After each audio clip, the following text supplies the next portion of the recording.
Thursday, huh? Yeah. What is your name and occupation?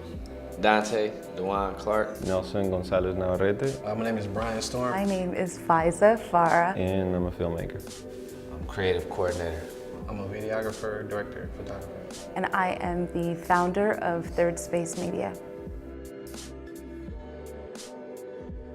I had an ear for music, but when I started getting into music, I saw that market flooded, So I was like, I don't want to be a rapper, I don't want to be a producer, what else is part of music that's not flooded, And I saw the video aspect, I always loved stories, you know what I mean? Growing up, like watching movies or playing the video games, I love stories that was realistic. Anytime I saw something or heard something that didn't seem like it would be realistic, I didn't like it. And that kind of inspired me, like, man, I would have did it better than that. I would have came up with this. Why they didn't think about that?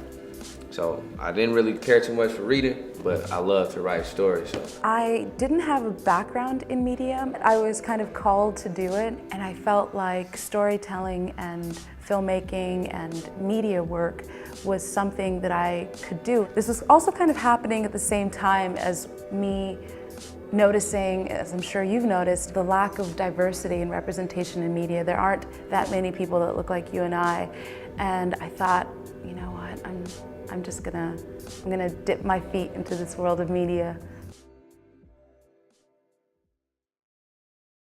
I see Black and Latino filmmakers portrayed in the media as just not important, Latino is just like a pot, that people think it's one thing, but it's not, I think being a filmmaker, being Black is challenging in its own way, Being a Latino, being a filmmaker is challenging in its own way because Latin America is a continent, I don't speak the same Spanish as an Argentinian, you know what I mean? And when we think about Latinos, we think about Chicanos, you know what I mean? Most people think about Mexicans that move here, And that's the problem with the industry, is Latinos one thing, It's not.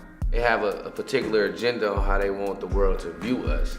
They don't want to see you wearing clothes that represent your tribal nature. They don't want to see your hair that represent the rebellious of European ideals. They put up a standard and everything got to fit in that. Even some of the Black films that do get put out, you see it's a lot of Black people in suits that live a lifestyle that the majority of the population of Black and brown folks, they don't live that life. And the other movies that do come out, it's all slave movies. Whether it's a rebellion or not, it's still putting us back in this mind state of slavery. It's either, gangster, slavery, or Black folks that live white lifestyles. And it's just kind of it's a variety, that we don't really see.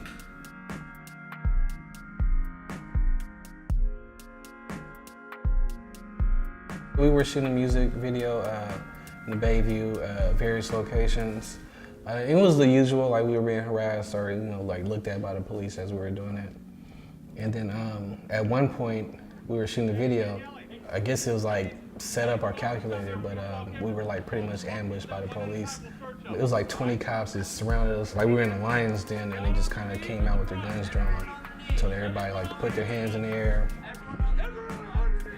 And we were hey, we're shooting a music video. Yo, why y'all tripping? One of the artists, as I was filming, I was just holding the camera up like this and still trying to hold my hands up. I was trying to angle it to where I can still, be trying to capture it. And the guy told me, yeah, hey B, just keep filming. I'm all right. And then they just eventually took my hands and took the camera from me.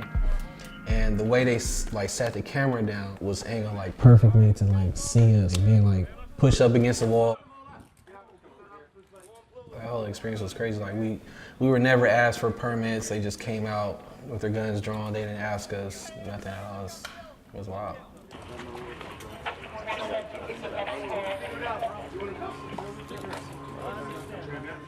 Where do those biases come from?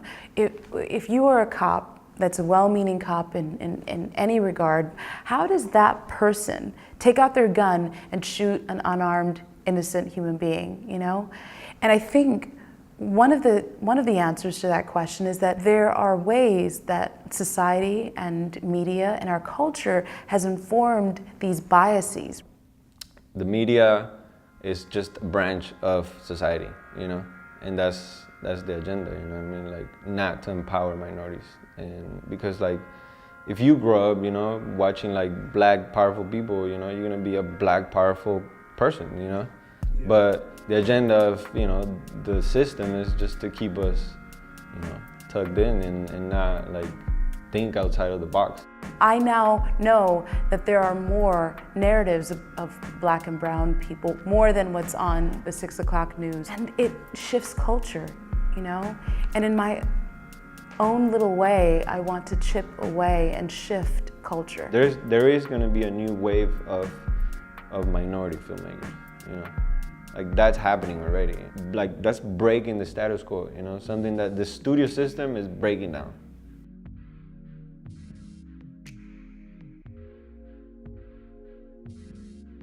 We gotta do our own films, you know what I mean?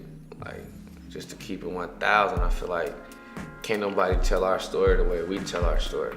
The main reason for why I want to uplift the stories of people, of black people, is so that